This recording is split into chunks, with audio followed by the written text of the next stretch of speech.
छाया का समझौता। घने अभेद्य जंगलों से घिरे एक छोटे से भूले बिसरे गांव में मालरिक नामक एक राक्षस के बारे में एक किंवदंती प्रचलित थी।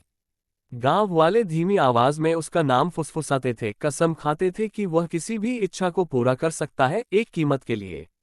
एक तूफानी रात में एलियास नाम का एक युवक जंगल के किनारे स्थित प्राचीन चैपल में ठोकर खाकर गिर पड़ा।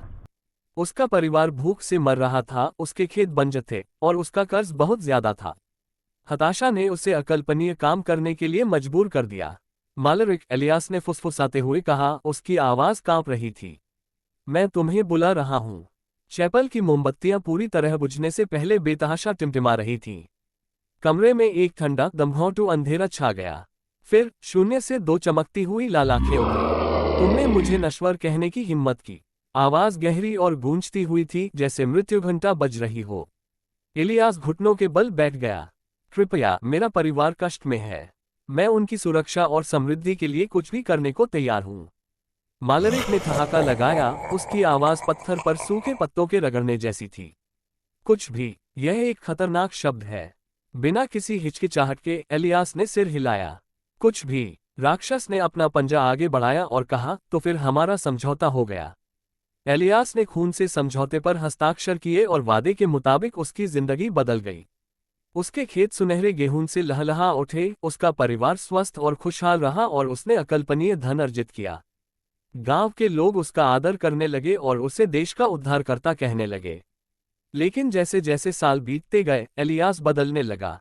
पहले तो ये छोटा था, एक परछाई जो उसके चलने पर उसके पीछे पीछे चलती थी, एक ठंड जो उसके साथ साथ चलती थी।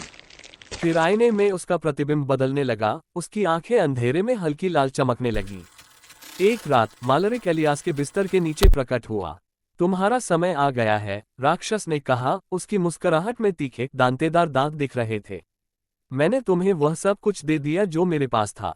एलियास ने विरोध किया। तुम्हें और क्या चाहिए? मालरिक करीब झुका, उसकी ठंडी सांसें एलियास को अंदर तक हिला रही थीं। ओह मेरे प्यारे नश्वर, मुझे कभी भी तुम्हारी दौलत या तुम्हारी आत्मा नहीं चाहिए थी। मैंने जो लिया वो थी तुम्हारी इंसानियत। एलियास चिल्लाया क्योंकि उसका शरीर छाया में बदल गया था, उसकी आवाज हवा में धीमी पड़ गई थी।